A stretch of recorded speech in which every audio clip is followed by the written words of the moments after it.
The world of work is changing. But why is it changing? How is it changing? And what should you and your organization do about it? Hi, my name is Jacob Morgan. I'm a best-selling author, speaker, and futurist, and on this show, I'm going to help answer all of these questions. Join me as I go inside some of the world's most forward-thinking companies to tour their offices and interview their executives and employees. Welcome to the future of work. Today, I'm visiting the offices of Atlassian, an enterprise software company with products you may have heard of, such as Confluence, JIRA, and HipChat. I'm especially excited to talk to these guys because they were based in Sydney, Australia. And for those of you that don't know, I was actually born in Melbourne, Australia. I left there when I was very young, so I don't have the accent, but I'm hoping we'll get to talk to some Aussies inside. Let's go inside and take a look. Hey, how's it going? Welcome to Atlassian. Yeah, thank you. So, who are you and what do you do here? My name is Jay Simons. I'm the president of Atlassian. Cool. Well, I guess let's take a look around. All right. Here we are in the lobby. This is where we would greet you. If you're interviewing, you're probably going to sit there for a while, grab yourself a water or coffee. Cool. And then we'll come this way. I'll give you the most dramatic view first. So the one, the feature I like best about this building is just really open and airy. And so kind of are greeted by one of the main conference rooms in the building. Is privacy at all an issue? No, not really. I mean, openness is one of the values of the company, and so I think people are kind of accustomed to working out in the open. Josh, I see a treadmill desk. There's a treadmill desk. So people have treadmill desks, they have standing desks, they have... A lot of standing desks, not many treadmill desks. I think actually she's the only one. So she literally just walks while she's... All day. I think she does, like 30 miles a day or something. Wow. Yeah, this is it. So you see mezzanine level, there's kind of 2 floors of teams that are scattered throughout the building. In a big amphitheater area, we do all staff meetings here. And people can use this during the day to work and kind of cozy up with the computer. And so everybody just kind of sits over here during your all staff and you do the presentations here? Yeah, we have a big screen up there that kind of pops down. How many people do you guys have at this office? Just about 300. 300? Cool. And so, come back, we'll kind of go back this way rather than go upstairs and kind of show you some of the staff common area.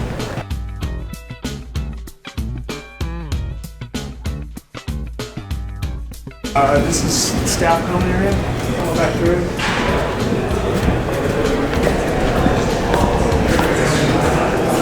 So kind of a place for people to hang back and relax, play some games, grab lunch. A lot of people that bike into the office in the morning, so we've got bikes. And then we've got showers in the building, and it's a dog-friendly building, so you'll see a lot of dogs running around. Yeah, we've seen some dogs running around. Cool, you got the games here, the snacks everywhere. During the tour, we stopped by one of my favorite rooms, the cafeteria. Those that know me know I love food, so I always love to see the tasty snacks that companies have. I also learned about the 5 values of Atlassian. Play as a team, open company, no bullshit, be the change you seek, don't the customer, and build with heart and balance. Finally, I learned about the Atlassian logo, which was inspired by the Titan Atlas, who was responsible for holding up the sky so that it wouldn't fall down. Do you guys want to go upstairs? Yeah, all right. Totally.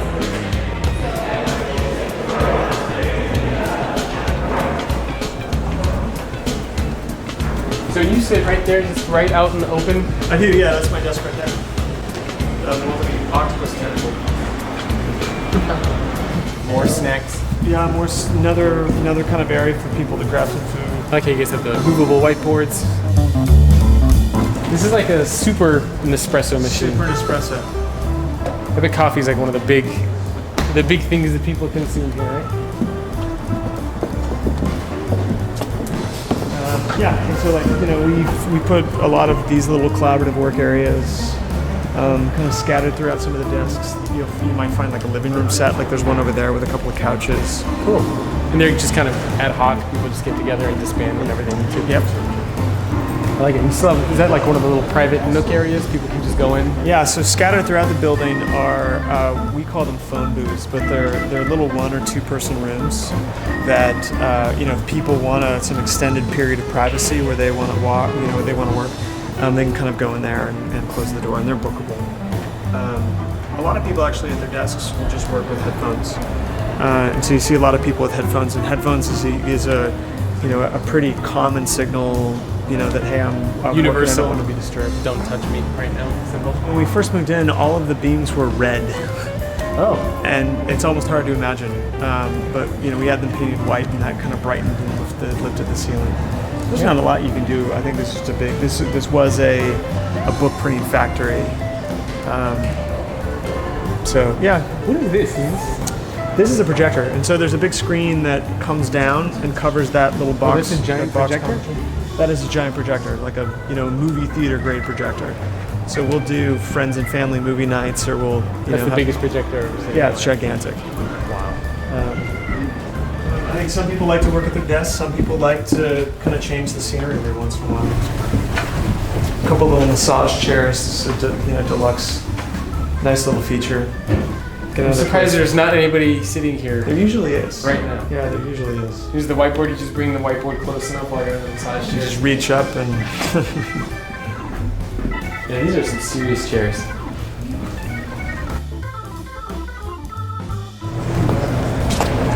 So that's it.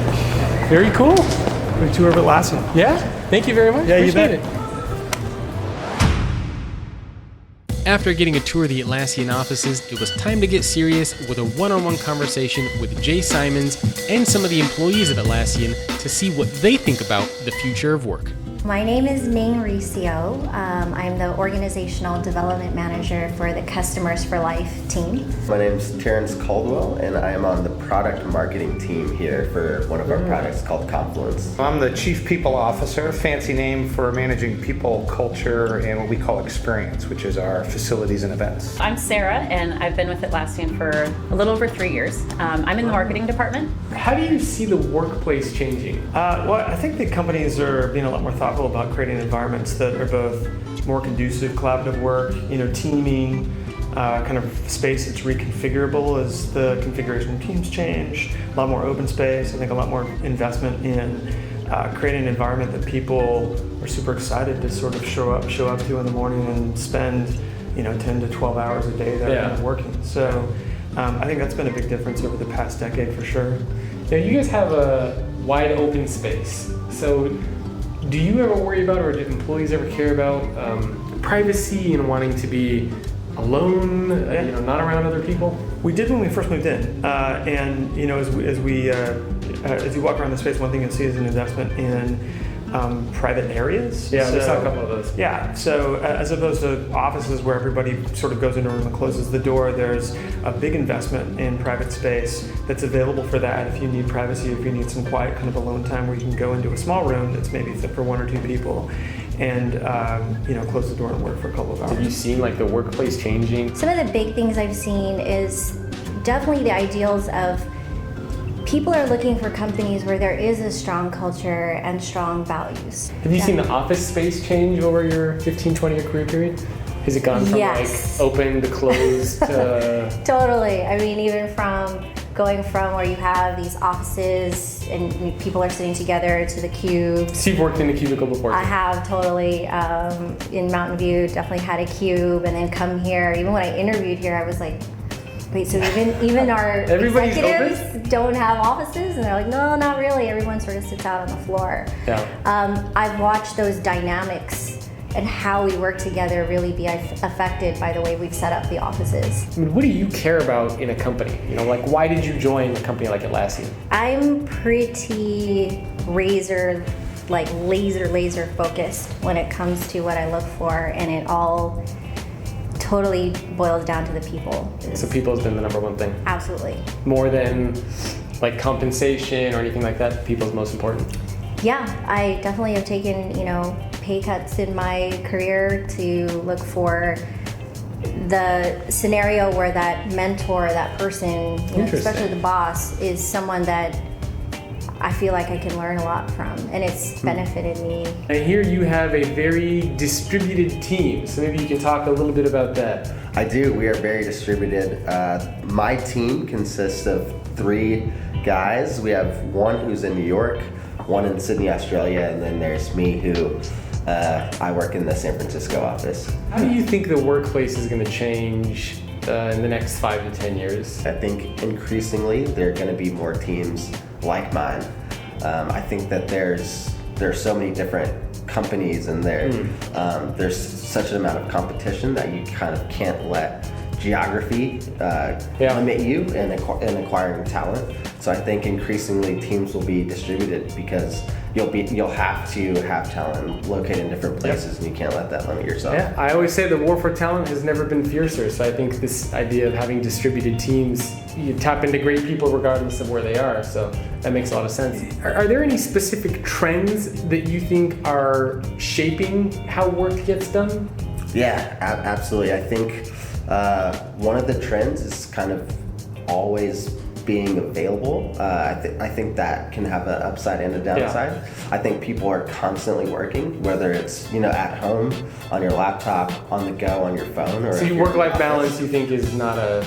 I think increasingly the lines are blurring between when you're at work and when you're outside of work, which I think is a growing trend that, like I said, it has its ups and downs, but I think as we become increasingly distributed as well as increasingly reliant on like mobile tools, those lines blur. Being online and offline, or being at work and out of work, those lines start to blur. So it's you're trying to maximize productivity while also still trying to have that work-life balance. How do you approach the brick and mortar side of the business? Because that's a huge concern for a lot of companies. Cubicles, open spaces. How do we want to lay things out? So what do you think about when you think about the actual office environment, the brick and mortar side of it? Yeah. So I usually pick apart a few things. One is, does the environment reflect and signal the way we want to work? So in our case, it's very open, it's very transparent, it's fluid. We want to create space for people to come together and collaborate. So we start with that lens. We then tailor it based upon the location, which all have different cultures and quirks, and we actually want to lean into those rather than try and standardize to one vanilla experience at every Atlassian. What's an example of a quirk or something like that you're Sure. So if you think about the San Francisco office, right, we have quite a bit of marketing folks and go-to-market folks. They want a lot of open space in which they can trial things. They need lots of whiteboards to come up with new ideas around brand seeing taglines whiteboards everywhere, right? Our design organization that sits in Sydney is a little bit different. They want all sorts of things on wheels, desks on wheels. We literally have conference rooms on wheels so they can move them and reconfigure the conference room to say, nope, actually we want to use that space for another purpose, so highly modular, right? So the physical tools you use differ. One thing you'll see that is standard at all our offices is execs aren't in offices. We're all out on the floor with everybody else. We share the space, we collaborate. It's much more fluid, and it sends the message that we're no different than anybody else. So I think how you set up your space has to drive team performance. It has to send the subtle messages on what matters to you. And then I think the other thing that's really important is the quirky events that you put on. But we pay attention to all the little details. Our new Austin office, which is now just, we've been in Austin about a year, been our new office 3 months. We literally chose nothing but local works from the artists to support the community, support the little guy, which is similar to our business model. Wow. Help the little guy, not just the big guy. That's very cool. So we try and pull that through everything we do. How do you see the world of work changing? Yeah, so I think a few things are coming together. One is an interesting tension between more distributed teams, right, which feeds into the whether you're an employer or a freelancer, it doesn't much matter. People working from their homes, multiple offices having to collaborate. Like that game is getting more intensified. But what I think is really interesting is that's combining with a friction that says, but I want to connect more with you. You, the person, all your quirkiness, your genuine self inside and outside of the office. Have you noticed differences in like management styles and how just the corporate culture feels and how people work? Like not just from the office styles, but just in general, how work gets done. People like our co-founders and our president are setting the very, very, very high level priorities for the company. So that's about as much as comes from the top down. So I can look at that and keep that in mind as I'm looking around my own my own little work universe. Sounds here. like they pick the destination, but you choose how you want to actually get there. Yes, that's a great way of saying it. What advice would you give to managers or executives at companies that want to create a place so that people want to show up. If possible, and I know this is a big ask, but set yourself up so that you can be tolerant of risk and so that you can be tolerant of failure. One of the things that I really enjoy about working here is that if we want to try something new, Sure. and we don't know how it's going to turn out, it's generally okay to like go ahead and try that thing, scope it small, take measurements along the way so that you'll know very concretely whether this new thing you've tried has succeeded or failed. And if it failed, it's okay. We're not going to go under. What do you care about most in a company? Personally, I want to be assured that all of the effort and time and blood and sweat and tears that I put in from 9 to 5, and who am I kidding, beyond 9 to 5, is going to make some difference out there in the world. Over the course of your career, have you seen the workplace change a lot? I have. Well, I mean, the difference between the company that I was at prior to Atlassian. Or how long have you been at Atlassian, actually? 7.5 years. Oh, wow. And so the company prior to that I was at for about a decade, and it was a company that actually just had, I think, a fairly traditional office space. So Cubes and either cubes, high walls, kind of a lot of compartmentalized, spaces for people to work as individuals. It was definitely a lot less collaborative. It felt a lot colder. And I think that's very warm. You got dogs running around. I'm looking down there. There's like 2 people petting Chloe. Yeah, and I think it's a lot more social. Yeah. But it's social in a way that isn't distracting. I think it's social in a way that's engaging. What are some of the most important and valuable leadership traits and characteristics that you think make up a great leader or a great manager? Great listeners and great communicators overall. What advice would you give for other managers or executives or leaders that are looking to, I guess, create a great corporate culture or to create an organization that is able to stay relevant in this rapidly changing world of work that we're seeing? I think involve your teams and involve your people. And again, listen. So we spend a lot of time in developing and designing this place, also in developing and designing our culture. I mean, our values were a collaborative process. What do you think of millennials? We have a lot of young people that a lot of people fresh out of college, a lot of people that are 2 to 5 years out of school that I think are still millennials. They bring a different perspective, and any good company is going to be a balance of a lot of different opinions and perspectives and experiences. And so I think as an organization, we look to strengthen ourselves through diversity and balance. And young people entering the workplace, I think, are really valuable. I mean, they're going to teach us as much as we're going to teach them. Yeah. What advice would you give for employees as far as how they can succeed in this new world of work that we're seeing? 2 things. One is always clarify expectations. Like with the people that you're working for, your boss, the leader of your team. Like what does a home run look like? What is the expectation? Am I hitting it out of the park this time? Am I getting on? Are you more concerned about on-base percentage? Just butcher a baseball metaphor. What is success? How do we define success? I think that's super important. And then the other thing is just don't be afraid to take risks, and don't be afraid to clarify that I'm really going to stretch on this when it might fail, but I'm going to go for broke here. Where do you think the workplace is going to be in 5 or 10 years? What is work time being so much more flexible? Like it's not an 8 to 5 any longer. I think that there's so many different companies and there's such an amount of competition that you kind of can't let geography limit you in acquiring talent. Technology, number one. Like we've got to have seamless ways to connect with people around the world. The biggest change that I've seen since I started at Atlassian is as far as office styles, is this open office space. Overall, we're still probably going to do the same things we're doing. There will be hopefully subtle differences that make them easier and more enjoyable. Yeah. I spent the past 3 hours on site at Atlassian's headquarters in downtown San Francisco. It was great to get a tour of their offices and to speak with their president and some of their employees. I love the open environment of Atlassian and the fact that they have their 5 values listed publicly for all of their employees to see. I always heard that Atlassian had a great corporate culture, and after visiting their offices, I can see why. I hope you join me next time as I continue to explore the future of work. Thanks for watching the Future of Work show. To sponsor an episode or to have your company featured in the show, email me, jacob@thefutureorganization.com. I'll see you in the future.